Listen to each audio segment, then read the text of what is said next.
Chapter 1. A Quiet Life. Madame Jeanne Dupont, a 67-year-old widow, lived in a small stone house in the picturesque village of Saint-Clair-sur-Epte.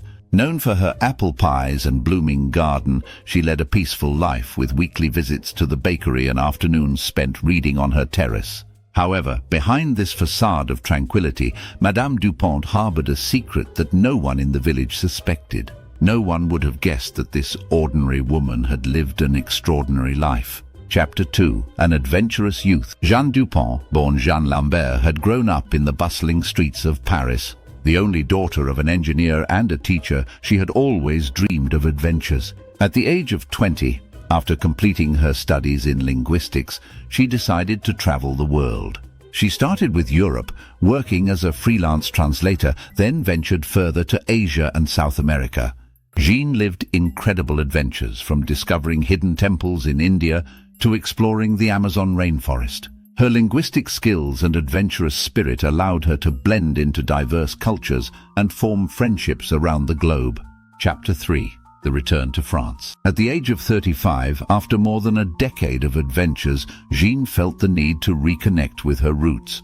She returned to France and met Pierre Dupont, a dedicated doctor with whom she shared a common vision of life. They married and decided to settle in the peaceful village of Saint-Clair-sur-Epte.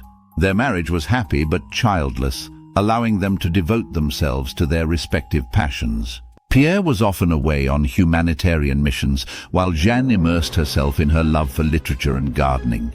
Chapter 4. A Twist of Fate. Jeanne's quiet life was upended when Pierre suddenly died of a heart attack.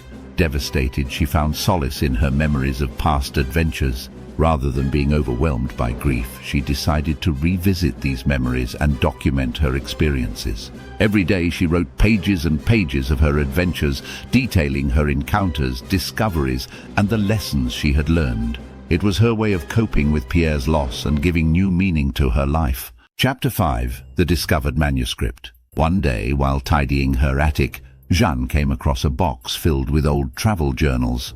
These journals contained sketches, notes, and reflections she had accumulated over the years.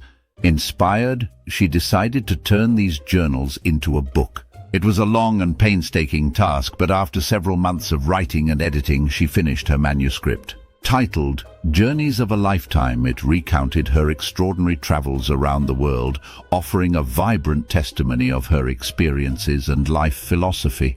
Chapter 6. An Unexpected Success. With the help of her niece, who worked in publishing, Jeanne sent her manuscript to several publishing houses. To her great surprise, the book was accepted by a prestigious Parisian publisher.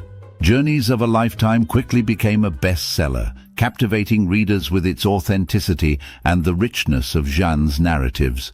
The book's success drew media attention, and soon Jeanne was invited to give interviews and appear on television shows. She became a local celebrity, yet remained humble and grounded in her village.